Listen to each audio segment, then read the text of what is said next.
Pozdravljeni, dragi prijatelji. Danes imam za vas en video, ki bo predvsem usmerjen vam. Najprej, kaj me zanima, kakšna oseba ste, no to bomo danes govorili, kakšna oseba ste in kakšne ljudi imate zraven sebe. Pred tem vas bom pa vprašala, ali veste, kdaj ne morete osebnostno rasti? Katere so 3 stvari, ki vas omejujejo, da lahko postanete drugačni? Prvo, definitivno to, da vas zanima preteklost. Skozi ste obremenjeni, kaj se je v preteklosti dogajalo, kaj so v preteklosti govorili za vas. Konstantno se vam preteklost pojavlja v vaših mislih. Druga stvar, katero se bom malčke bolj poglobila, se bom poglobila v okolico. Vendar sem okolico razdelila na 4 skupine, da boste mogoče začutili, če ste tudi kdo izmed teh skupin, tudi vi. In tretja stvar, katero sem se jaz dostikrat naučila, da to ne sme biti tako, da je denar postane vaš vladar. Denar je vaš vladar. To ni prav, vedno morate biti vi vladar denarju. Ker če denar upravlja z vami, potem konstantno gledate na to, toliko denarja imam, toliko denarja si lahko privoščim za počitnice. Toliko denarja imam, toliko denarja si lahko privoščim za avto. Ta del je treba obrniti, zaradi tega, ker potem nikoli ne boste imeli želj kaj več postati. Če se pa odločite, da rečete, zdaj danes, ne vem, naslednjo leto, gremo pa na dopust v Porto Riko, in prej v vaših mislih se je pojavil takoj ta signal, koliko denarja pa imamo, koliko bo stal ta dopust. V tem drugem razmišljanju, ko boste vi postali vladar denarja, boste samo začeli razmišljati, kaj lahko naredim še boljšega, da bo moje plačilo višje, da bom ustvaril večjo dodano vrednost, da si bom lahko privoščil večje apetite. Pomeni 3 točke, ki nas obremenjujejo: preteklost, okolica in denar. Zdaj, denar je treba spremeniti, da vi postanete vladar, preteklost je treba pozabiti, vem, da ni enostavno, ampak garantiram vam, če se lotite v 21 dnevih, lahko obrnete malo svoj mindset in okolica. Na kratko bom pa povedala, če boste katera izmed teh skupin se tudi našli vi. Lahko samo povem, sama sem bila v skoraj vseh skupinah, vendar po vseh teh letih. Najbolj pomembno pa je, da ko sem to slišala pred 5 leti, sem se smejala temu, kar so govorili.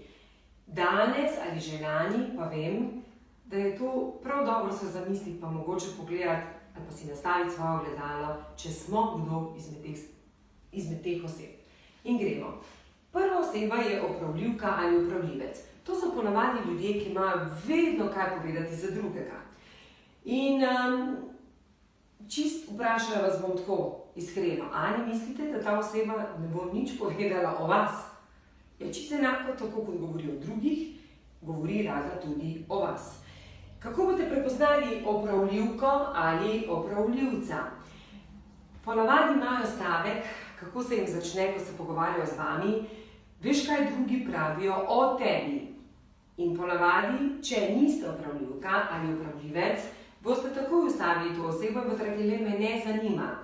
Če pa ste tudi vi majčke opravljivke ali opravljivca, boste pa to poslušali, tako skrbno poslušali. Zdaj pa ta oseba, ko reče drugi pravijo, dejansko vam lahko povem, da ta oseba to misli, kaj drugi pravijo. Zakaj? Ker jo je tudi tam vleklo in je to rada slišala.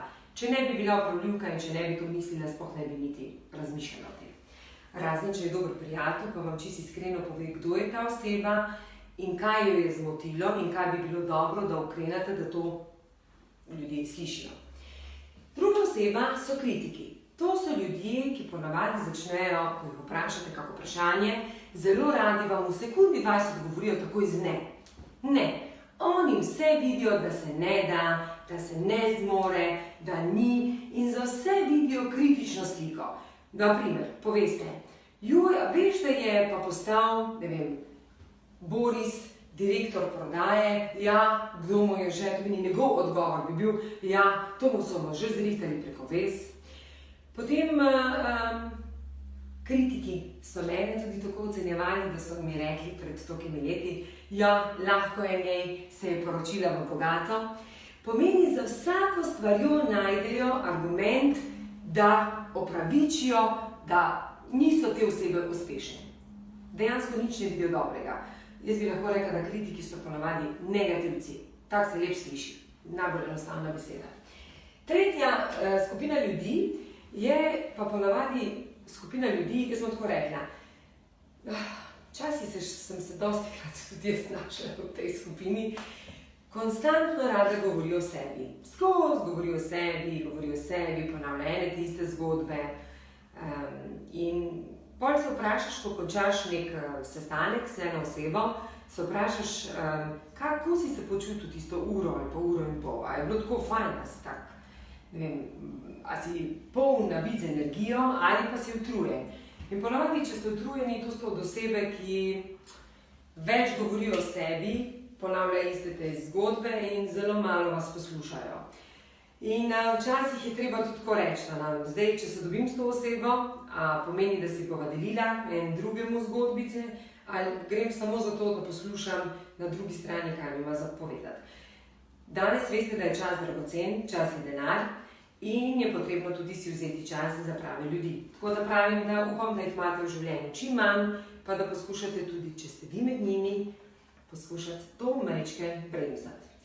In četrta skupina so osebe, ki imajo pa kar naprej izgovore. So pa navadi všečne, zelo všečne, vedno začnejo, super ideja, ampak če pa razmišljaš malo drugače, pa to ni izvedljivo. Ali naprimer stavki so vedno na začetku pozitivni, pa se pa ta pozitivnost spremeni v neko dodatno vprašanje, ki ga zastavijo, kaj pa če bi bilo tako, kaj pa če ne bi bilo tega. Ne? In jaz bom iskreno povedala, osebe z izgovori je en tak mlinček noter v glavi, ker vedno iščejo za vse druge na nek način odgovorne, kot pa da bi one karkoli spremenile v življenju. Ne? Ponavadi se vam to zgodi v službi, ko ste že naveličani tega svojega dela, ne najdete nekih novih priložnosti in potem začnete iskati izgovore. In morate vedeti, da je treba čas za izgovore si je treba vzeti v svojih mislih. A ni včasih bolje to nadomestiti z rešitvami, pa poiskati rešitve. Tako da, osebe z izgovori boste videli, to so osebe, ki bodo vprašali, ne vem, zakaj si nisi mogel privoščiti dopusta, vam bo v sekundi 20 naštel vse argumente, zakaj ni prišlo dopusta, namesto da reče, nisem pravočasno začel zbirati denar, da grem na dopust, ali pa nisem, to meni osebe, ki govorijo, ki imajo izgovore, redko kdaj bojo menile, da so one odgovorne za to. Ponavadi bojo vedno našle koga drugega, da je za to odgovoren. Šef, mož, otroci, denar, čas in tako naprej. Ponavadi večinoma so vsi ostali odgovorni za to, kot pa ta oseba sama. Tako, to je na kratko, samo preverim pri moji Ninčiki, ki danes me Nina snema. Koliko minut? 8 minut! Se reka, Nini, samo 5 minut bom. Ja, bom pa kar počasi končala. Dragi moji, na kratko, čisto na začetku, 3 zelo pomembne točke, katere morate spremeniti, da lahko vaše življenje postane čudovito. Pozabite na preteklost, pozabite na te ljudi. Če ste katera izmed teh skupin, poskušajte delati spremembo na sebi, ni enostavno, je pa vrhunsko, ko naredimo. In tretja stvar, naj ne bo denar vam vladar, ampak vi bodite vladar denarju. Lep, krasen vikend vam želim, verjamite, planet vas čaka. Ta planet je rekel, da ste prišli na ta planet zato, da pomagate ljudem. Najprej pomagajte sebi, potem boste povsem ostali. Vse dobro vam želim.